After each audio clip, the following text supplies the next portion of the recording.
Good morning my dear students. Last class में हम लोग पेशियोइड्स के बारे में चर्चा कर रहे थे और आज ही अपन उस टॉपिक को लेकर के आज खत्म करते हैं इस टॉपिक को। पेशियोइड्स आज आपका कंप्लीट हो जाए। हमारे पास सामने जो रूल बचे हुए आपके वो केवल इतने बचे हैं। एक तो आपको इंपेरेटिव सेंटेंस का रूल करवाना है। इंट्रोगेटिव हमने पढ़ लिया, अफर्मेटिव हमने कर लिया, नेगेटिव हमने कर लिया, गोइंग टू वाले हमने कर लिए, डबल ऑब्जेक्ट हमने समझ लिए। उसके बाद में आज अपन बात करते हैं कि कौन से आपके अनइम्पोर्टेंट सब्जेक्ट में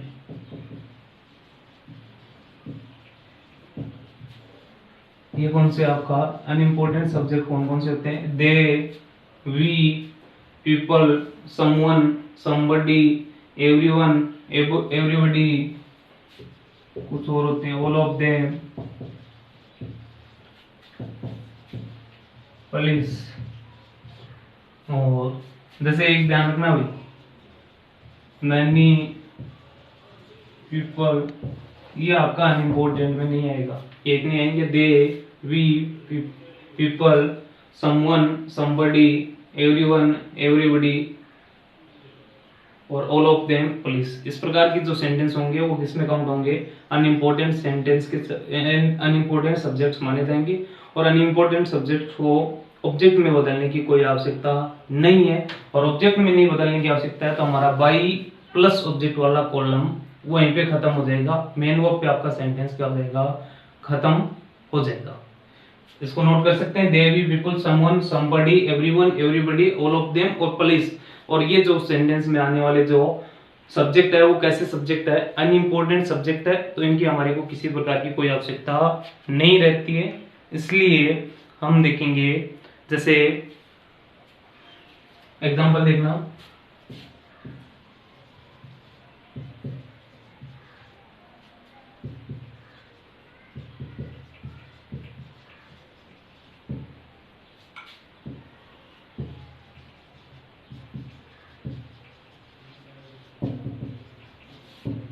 people take tea in the morning.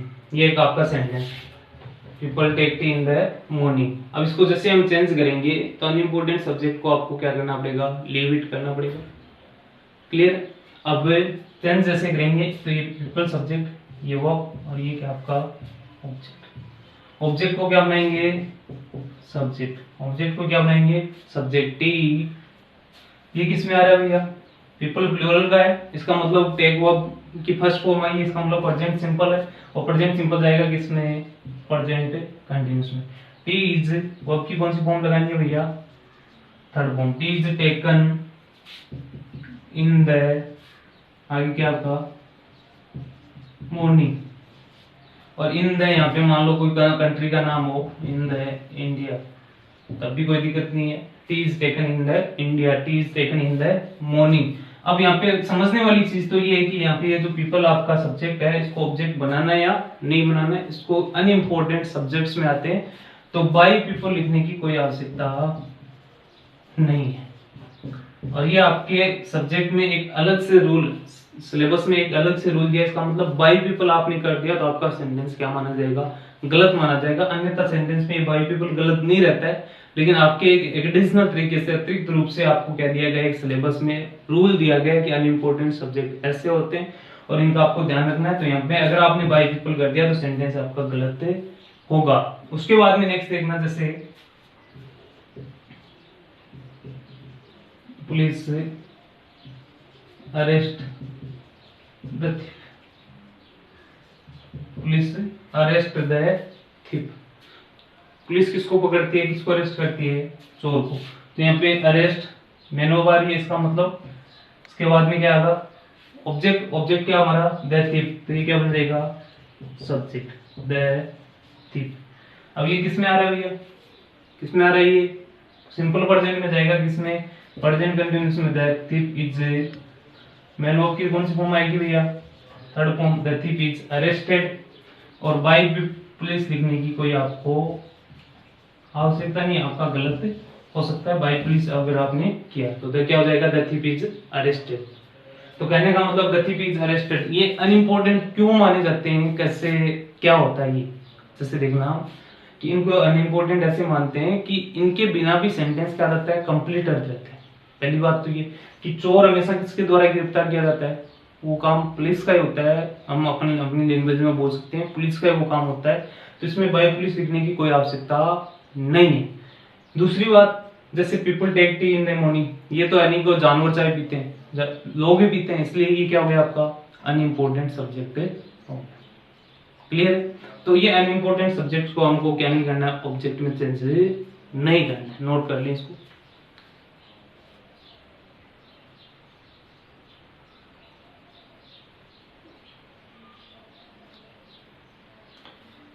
अब जैसे मैनी हो गया, अब मैंने बताया मैनी पीपल वाला ध्यान रखना, जैसे इसी प्रकार से समबडी वो तो इसमें आ जाएगा, और सम पीपल भी किसमें आ जाएगा, इंपॉर्टेंट सब्जेक्ट में आ जाएगा।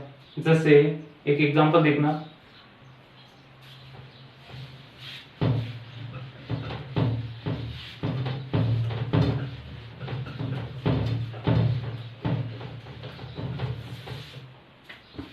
जैसे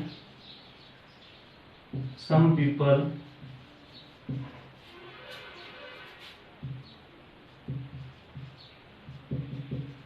इरिटेट अदर्स, या अदर्स कंफ्यूज हो जाएगा आपका, मी। सम पीपल इरिटेट मी, कुछ लोग ऐसे हैं जो मेरे को क्या करते हैं, इरिटेट करते हैं, तो इसका मतलब मी क्या रहा आपका ऑब्जेक्ट, तो चेंज किस में हो जाएगा, आई में। मी का क्या हो गया, आई, और ये किस में आ रहा है, सिंपल में जाएगा किस में, कंटिन्यूस में, तो क्या हो जाएगा भैया आई एम। इरिटेट की थर्ड फॉर्म क्या हो जाएगी आपकी, इरिटेटेड, और बाई आई एम इरिटेटेड, इसका मतलब तो मैं इरिटेट होता हूं, ठीक है। मेरे को कुछ लोग करते हैं, सब लोग भी नहीं करते हैं। अगर यहाँ पे पीपल इरिटेट मी, लोग मेरे को इरिटेट करते हैं, तो क्या हो जाता है, आई एम इरिटेटेड। लोग दिखते हैं मेरे को इरिटेशन हो रही है, इसका मतलब वो तो गलत है मामला। इसका मतलब यहाँ पे क्या है कि कुछ लोग जो मेरे को पसंद नहीं है, वो लोग मेरे को क्या करते हैं, इरिटेट करते हैं। इसका मतलब I am irritated by some people. Sentence में काफी डिफरेंस आ रहा है भैया, केवल पीपल और सम पीपल से बहुत ज्यादा सेंटेंस में डिफरेंस आता है, तो इसका मतलब आपको हमेशा ध्यान रखना है। जैसे मैनी का एग्जांपल देखना, इसको नोट करते थे ना भैया, वीडियो को पॉज करके नोट कर लेना।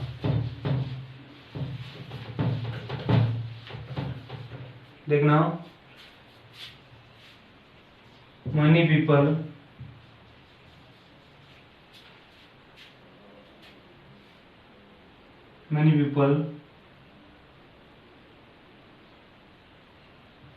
eat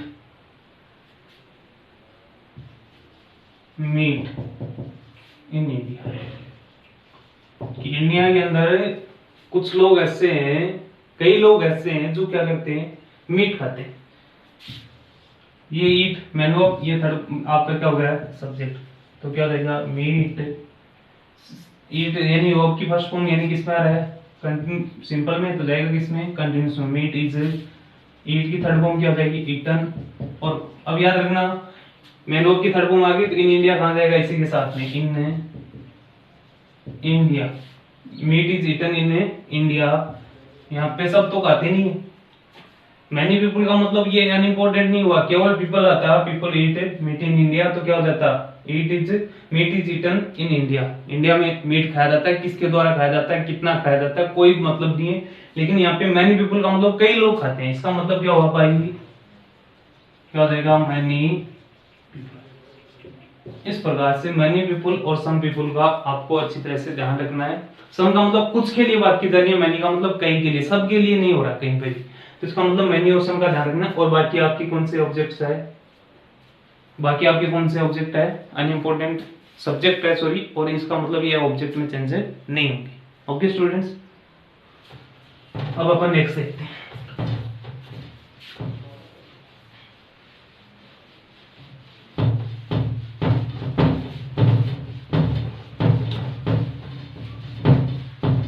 थोड़ा सा बोर्ड क्या है, रफ रह गया।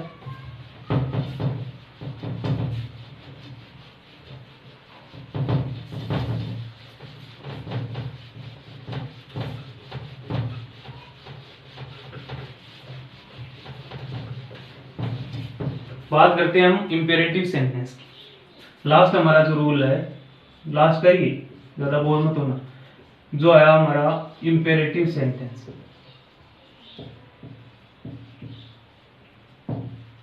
कई भाइयों को तो ये नहीं पता इंपेरेटिव सेंटेंस कहते किसको। इंपेरेटिव सेंटेंस का मतलब आदेशात्मक वाक्य, क्लियर है, जिसमें रिक्वेस्ट भी होती है, ऑर्डर भी होता है, जिसमें रिक्वेस्ट भी होती है, ऑर्डर भी होता है, इंस्ट्रक्शन भी होता है, सब कुछ इसके अंदर देखने को मिल सकता है। तो इसमें हम देखते हैं, एक तो किससे शुरू होते हैं, वर्ब की फर्स्ट फॉर्म से। किससे शुरू होते हैं, वर्ब की फर्स्ट फॉर्म से। एक किससे होते हैं, डू या डू नॉट से। एक तीसरा होता है, किससे शुरू होता है, लेट से। ये तीन प्रकार से इंपेरेटिव सेंटेंस शुरू होते हैं। जैसे तीन प्रकार के इंपेरेटिव सेंटेंस, जैसे राइट योर नेम, अपना नाम लिखो।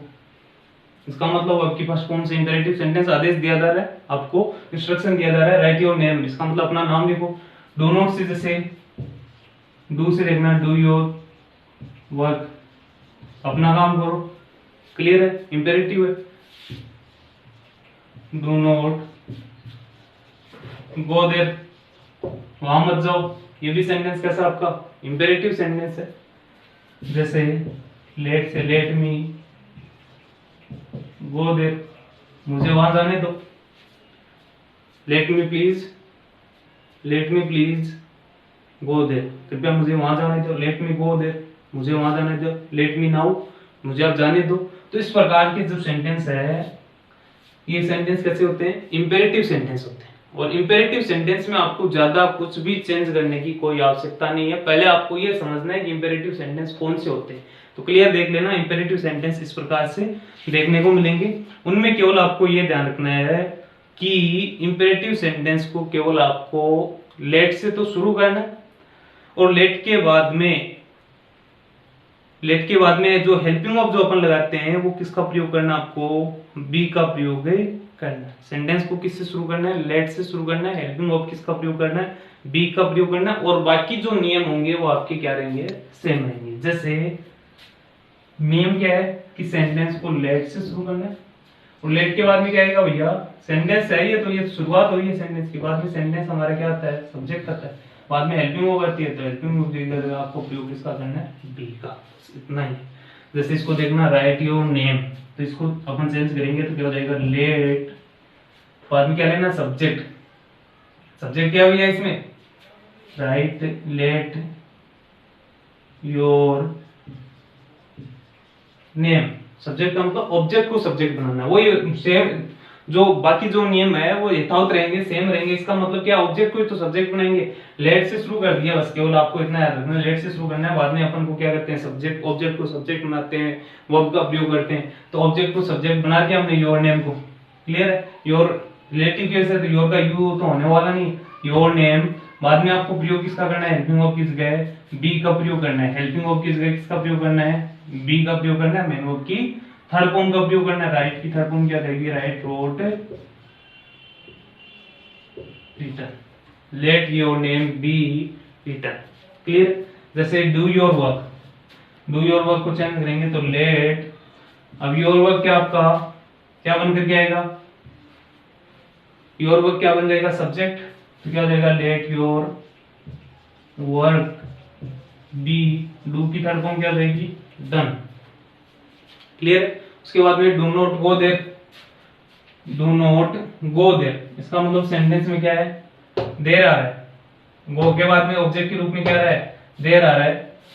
तो क्या बनाएंगे, let there be, sorry be से पहले किसका प्रयोग हो जाएगा, नोट आया तो नोट का प्रयोग हो जाएगा। Let there not be gone, let there not be gone, तुमको वहां नहीं जाना चाहिए, ठीक है। जैसे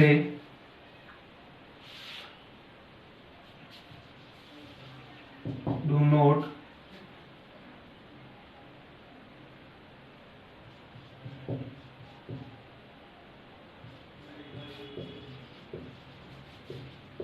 ब्रेक द टेबल,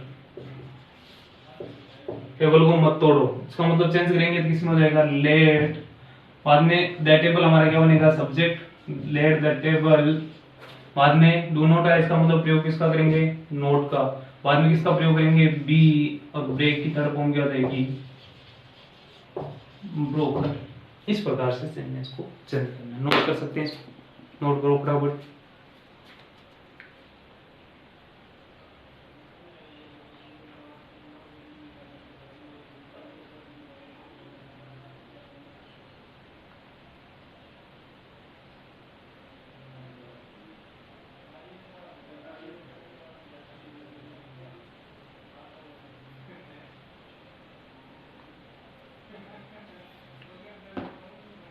जैसे एक सेंटेंस और लिखना, इजी सा है, ओपन द विंडो,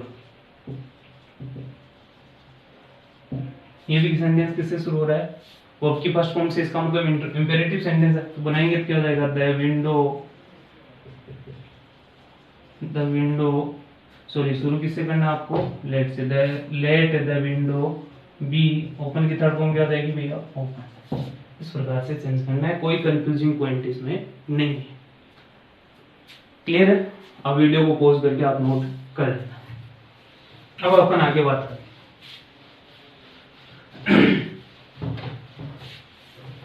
एक थोड़ा छोटा सा जो आपका लेट के अंदर जो रूल बना हुआ है वो और देख लेते हैं, छोड़ना तो कुछ है ही नहीं, छोड़ेंगे तो बाद में पढ़ना पड़ेगा, पढ़ना तो पड़ेगा, कोई ज्यादा उसमें सोचने विचारने वाली चीज है नहीं।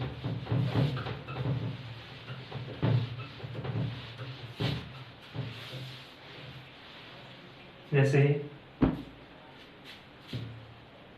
प्लीज और काइंडली वाली की बात करें, please give me your book,